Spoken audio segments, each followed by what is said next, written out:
Welcome back, everyone. No matter where you are, no matter what time it may be, I hope y'all are doing well out there. I just want to take a minute before I start to thank each and every one of you for being here, for listening, and for all the support that you've continued to show this channel. Whether you're a first-time listener or you've been here since the beginning, I truly appreciate you. And remember, if you've had a Dogman encounter of your own and would like to share it here on the channel, just send me an email. My email address will be linked down in the description below this video. Tonight we're going to start off with an encounter that I never thought that I would receive. It's from a close friend of mine, someone I've known and worked with for years. This is a person that I know for a fact never thought they would have an encounter to send my way. I've known this person, like I said, and I trust this person. And this is fresh. This encounter took place only last Wednesday, and it's a mere 20 minutes from where I live. After that, I have several more encounters and experiences lined up. Some of these will probably be emotional, some are aggressive, and a few will probably leave you unsettled. Everyone lock in, and let's begin. Grab a drink, lock your doors and windows, hit the lights, and let's get started.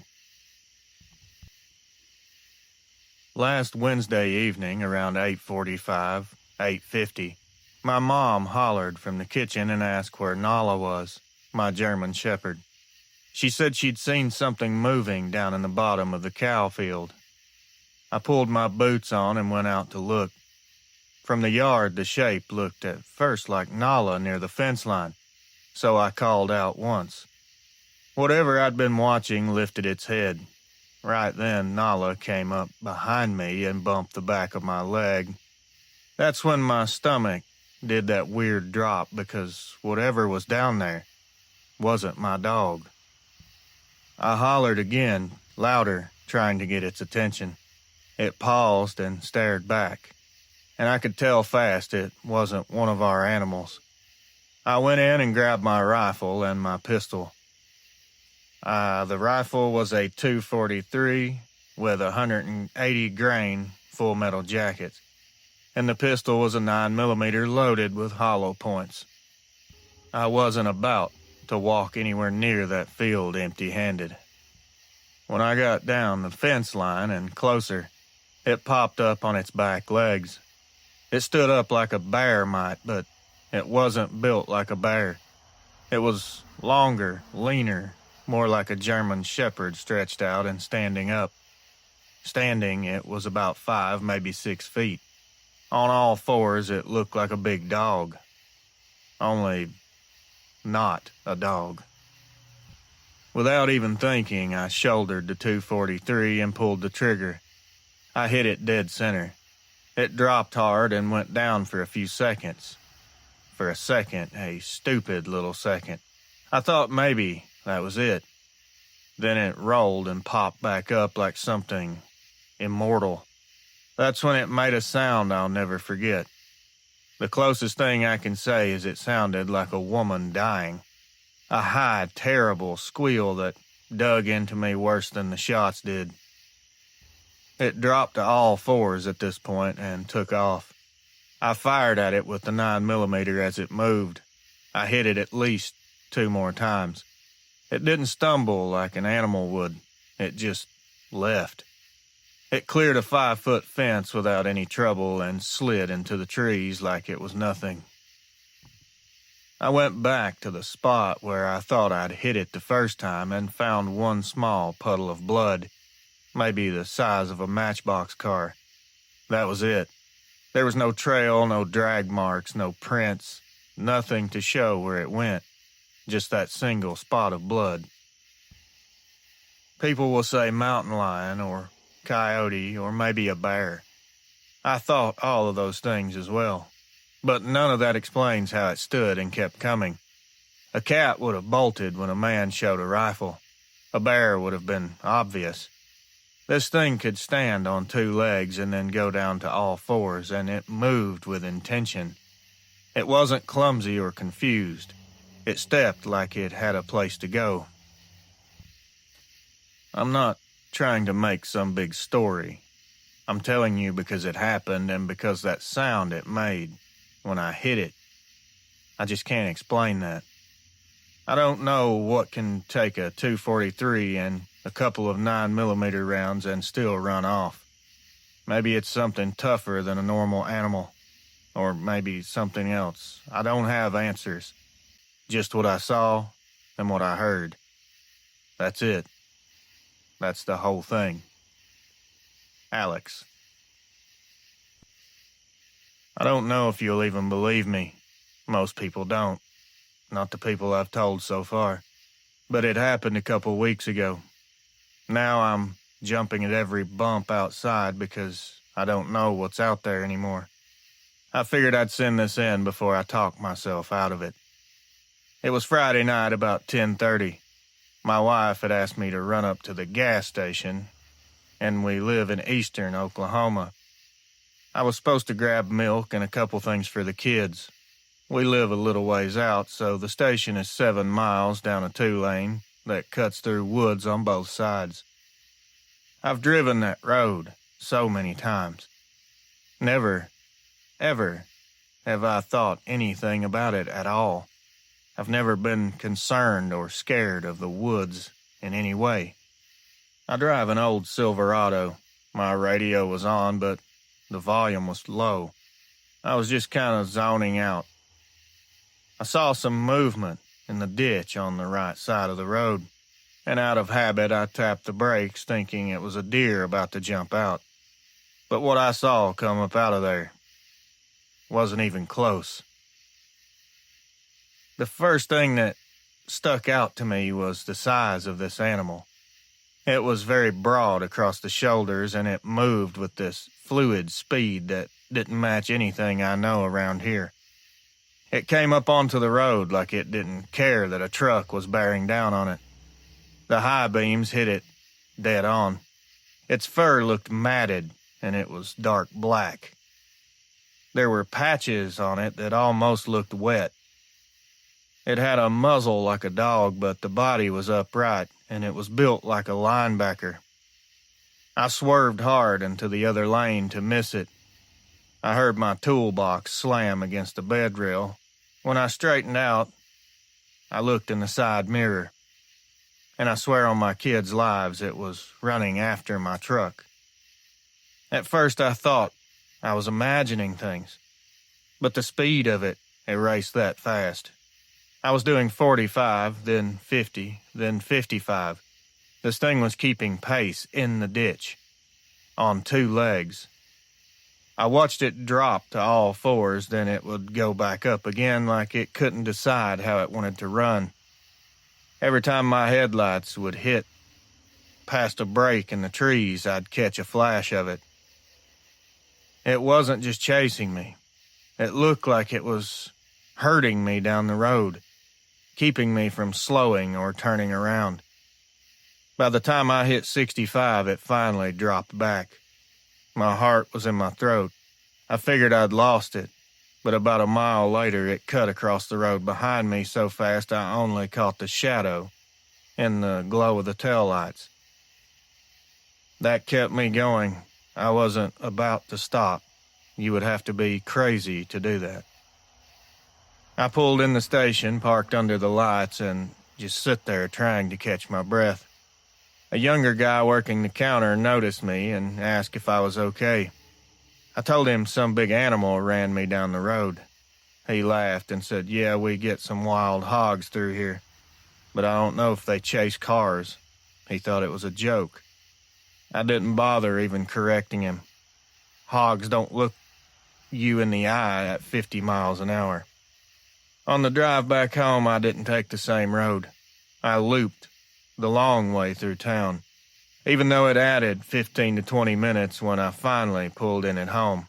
My wife asked what took me so long. I just told her the traffic was bad. For the next few nights, I swear I kept hearing something pacing outside my house. Maybe my head was making it up after what I saw. I'm not sure. We had a mixed breed dog. The most loyal animal I've ever had. It would sit at the door, sometimes growling when it was dark out. It would refuse to go outside. And anyone that knows animals and their behavior, that's not nothing. I can't say what it wanted.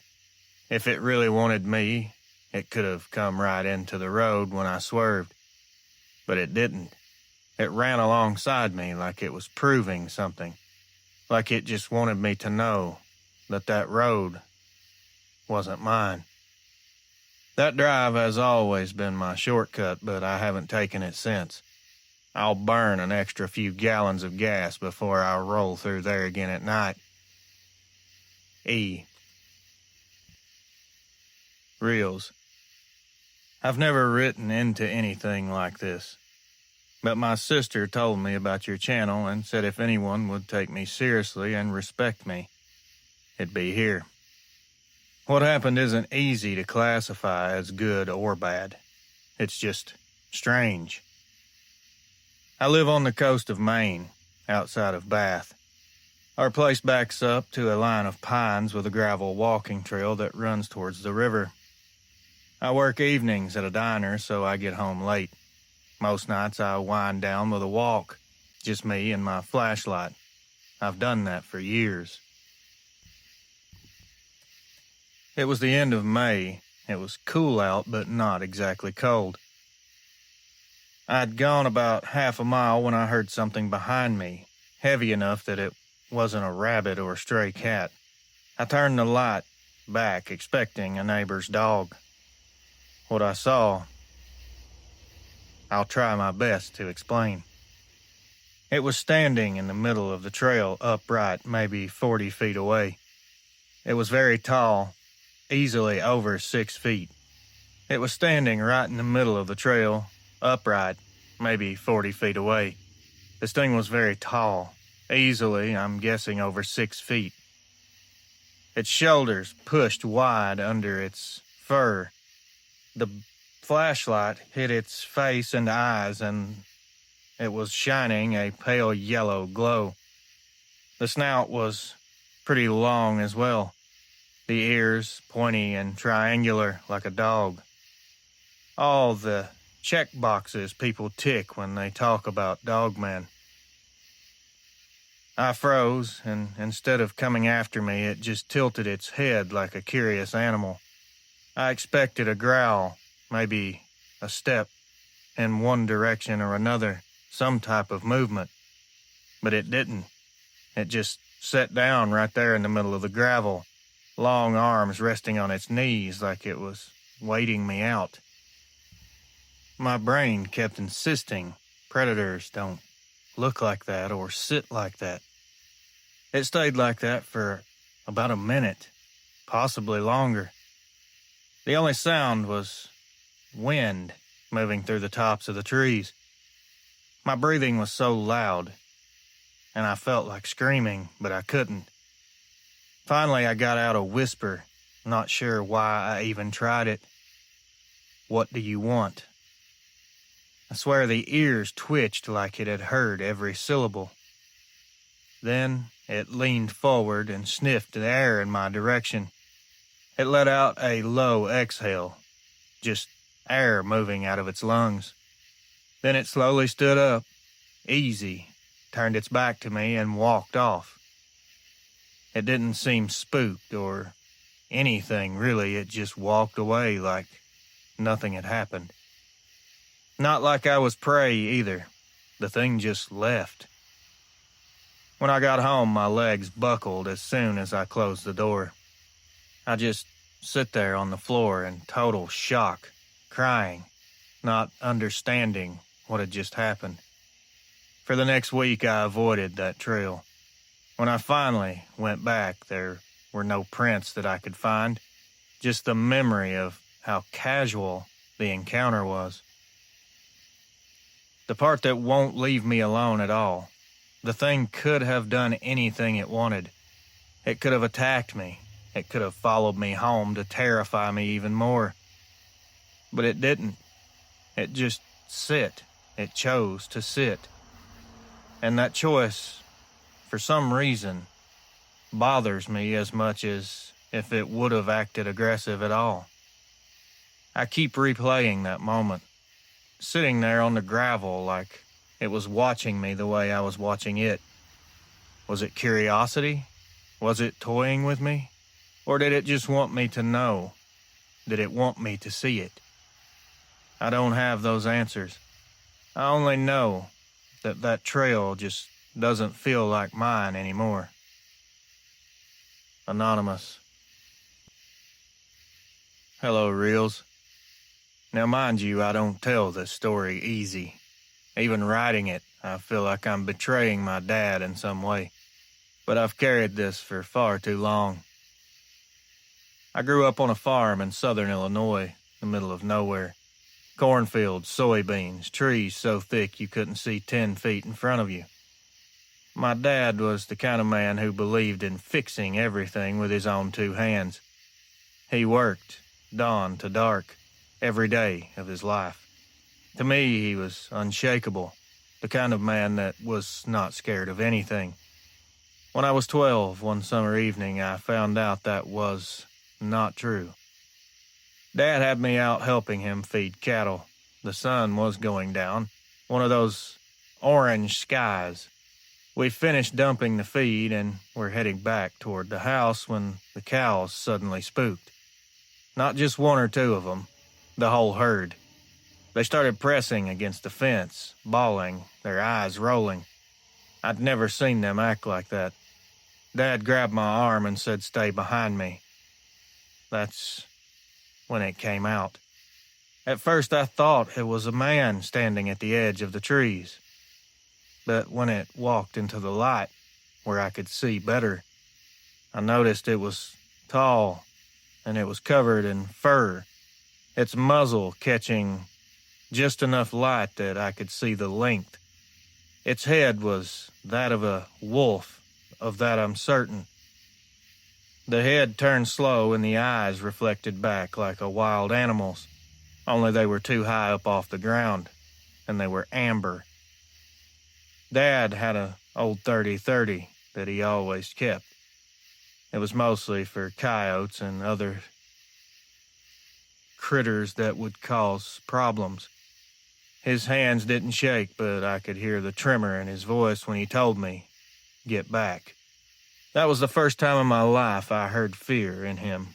Not frustration, not anger. Fear. He fired once. The thing flinched, but never fell. It let out a growl that was more vibration than sound.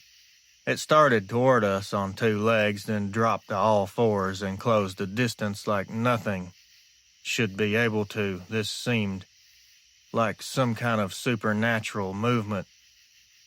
Dad fired again, then a third time. After the third shot, it kind of veered off and cleared the fence and was gone into the timber. The cows were so panicked they busted two boards on the fence. Dad never lowered the rifle until the noise in the trees faded. Then he turned to me, and I'll never forget his face. He was pale, his eyes were wide. My dad, the man who'd stood down tornadoes, put out barn fires, stitched his own hand once with fishing line. He looked rattled to his core. We didn't talk on the way back. He only said, "Don't tell your mother." For a few weeks after, he kept that rifle propped by the front door. Every night before bed, he'd make a round of the windows and yard lights. It was the only time I ever saw him change his routines out of fear. The image of him checking locks with the barrel across his arm, I can't forget it. Years later, before he passed away, I asked him if he remembered that night. He went quiet for a long time and finally said, "Some things you look for and the answers are not what you want. Leave it be, son. Some things will find you if you look hard enough." The best you can do is let this pass. And that was all he had to give me. I'm not sure if that's word for word, but you get the point. I've carried that encounter with me my entire life. It wasn't just that something impossible stepped out of the trees. It was that it broke the strongest man I knew for a moment. And once you see that, you could never unsee it. Thank you for the opportunity. Thank you for reading this. And thank you for your platform. Carl. To start all this out, I drive for a living. Not trucks, just delivery vans around Dallas. I've seen some of the weirdest people. I don't even know how to describe some of the things I've encountered out here working nights. But one thing that I'm going to tell you about, which I'm sure you have a good idea of what's about to happen. It was about 6 months back, and I don't know. These things aren't just in the woods, Reels, and I think you already know that. It was close to midnight, and I'd just finished my last stop. I swung into a grocery store lot on the south side to grab a drink before heading home. The place was pretty empty. There was just a couple cars parked far out and one light over the side of the building. I parked under the light, got my drink, and came back out. That's when I started hearing these sounds. At first, it was just the sound of like a dog's nails as it walks on pavement, that click-clack. It was extremely heavy, though. This was really loud. It was too heavy, and I knew it. I stopped and looked toward the far end of the lot.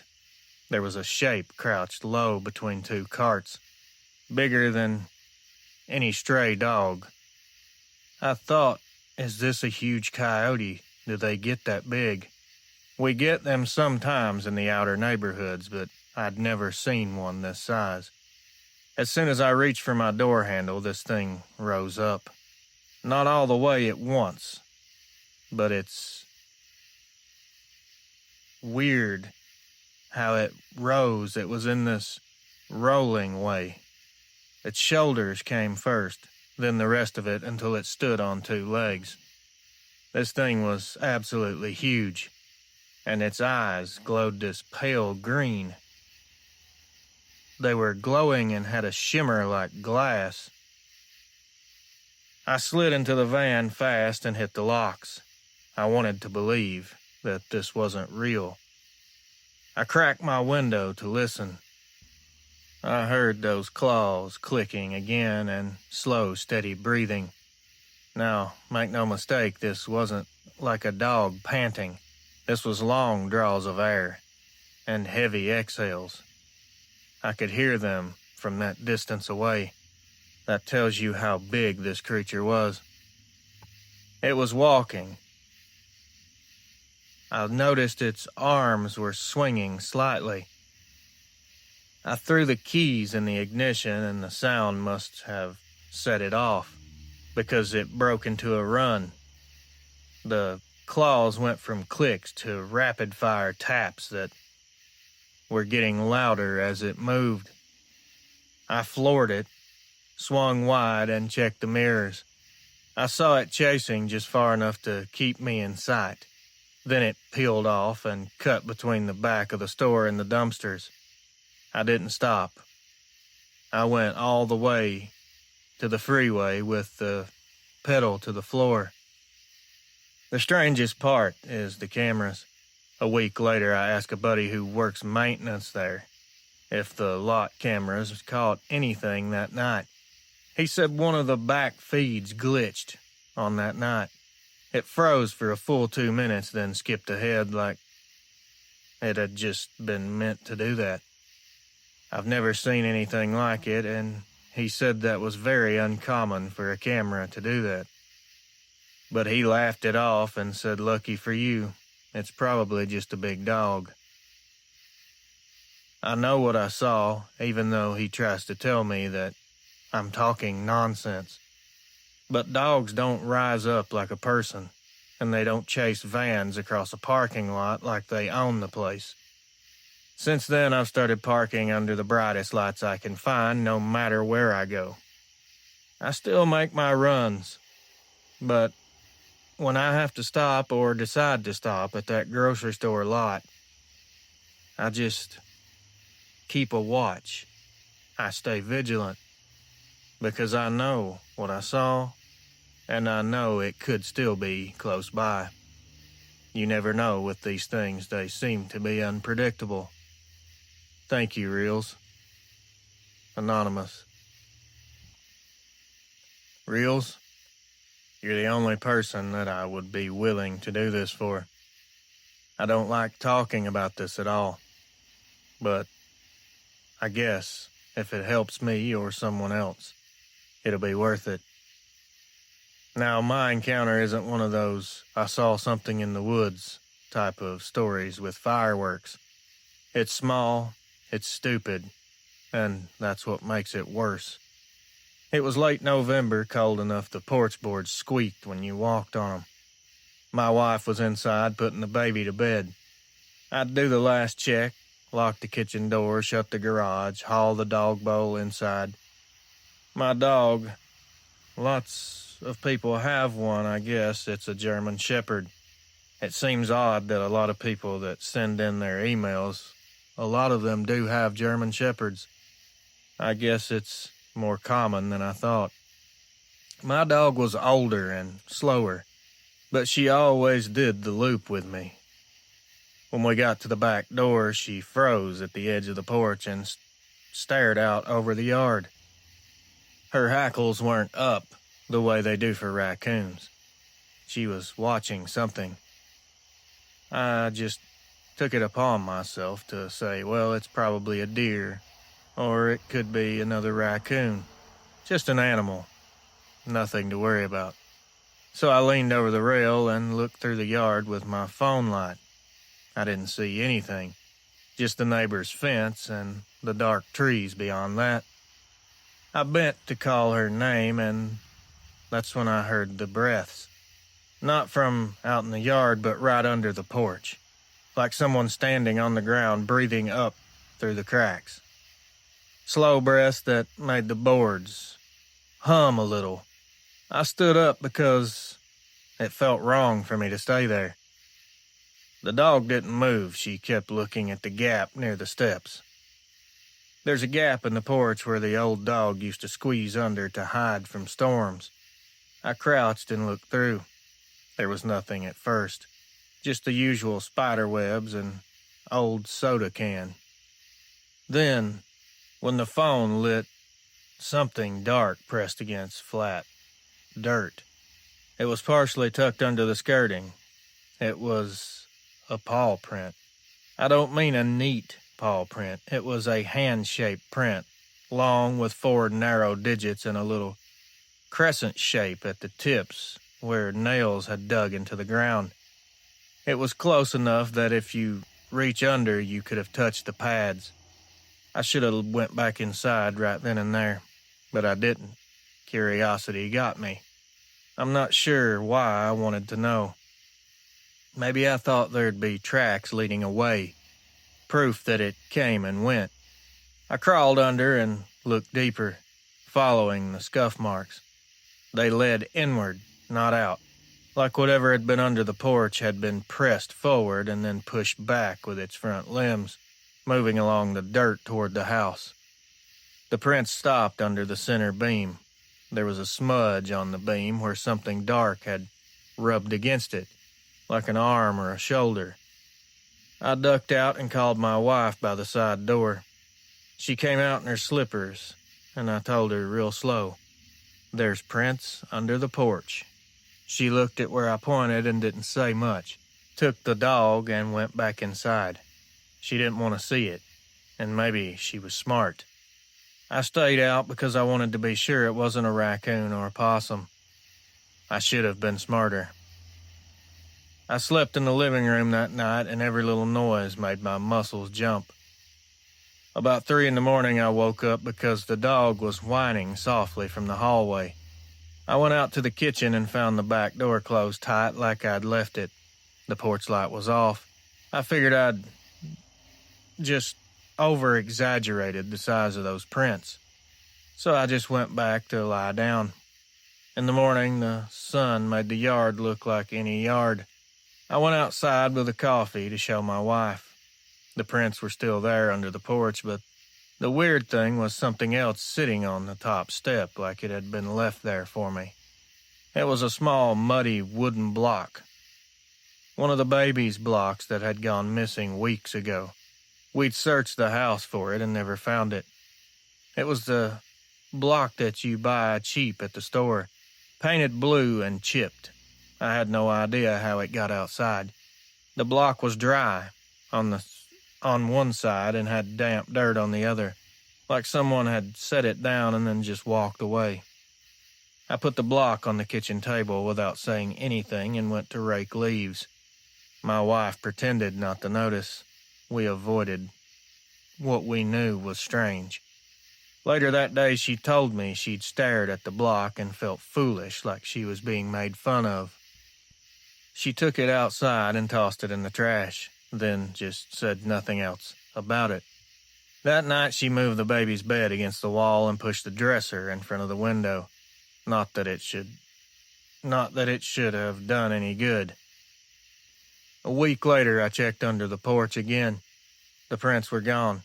The dirt was smoothed over like nothing had ever been under there. The baby's block was nowhere to be found in the trash can either. I swear to you, I dug in that can with bare hands looking for it, and it just wasn't there. This keeps me awake most nights because I can't figure it out. I'll find the smallest things moved. Things that don't make sense because no one could have done these things without waking the whole house. I used to tell myself, the dog did it. It had to be the dog. But the dog can't pick up blocks and set them on steps. I don't know what wanted in under the porch. I don't know if it was curious about the baby or the noise or the way we kept our lights on. I only know someone or something was close enough to put a handprint under our house and leave one of our kids' toys on the steps, then vanish. No tracks out, no sign it had gone anywhere, and that really bothers me. It was here and then not here, and it left something small that meant nothing to anyone but me. I didn't mention anything to my neighbor, even though we talked all the time. I didn't call anyone. What would I have said? One of the toys got left on the porch and there were handprints under the porch. They'd laugh. People already think I'm just being paranoid. And maybe I am. Maybe everyone is fine and I'm making ghosts. But I sleep with the porch light on now, and sometimes I wake up and find the block on the kitchen table again. It's not every night, not all the time. Just enough to make me remember and not be able to get over this. If you tell this, don't dress it up. Don't make it bigger than it was. It was small. That's the part that is, to me, making it a lot more unbearable. Could this have been a Dogman? The print looked canine to me, but very large. I don't understand how the things inside the house get moved. Maybe these things are supernatural? I have no idea. But I didn't want to tell this to anyone else, and I wanted to get opinions from people that know their facts and have experienced these things before. Anything I can get from this would be very helpful. Thanks, Reels. Owen. Friends, legends, family. That's going to do it for this upload. I want to thank you all once again for being here and for listening all the way through, if in fact you made it. The support you give this channel day in and day out means more than I could ever say here. This channel keeps moving forward because of you. Every comment, every like, every share, and every bit of encouragement that I've been given along the way. To all my channel members, you absolute legends. I want you to know how much I appreciate the extra support that you guys give. It helps me keep these weird lights going. It keeps the stories coming and keeps this community growing. Whether this is your very first time tuning in or you've been with me since the very beginning, I appreciate you the same. You're all part of this family now, and I don't take that lightly. Be sure to subscribe if you haven't already. Please hit the like button if you enjoyed this video, as it helps tons with the algorithm and helps to spread this video to more people. Stay safe out there.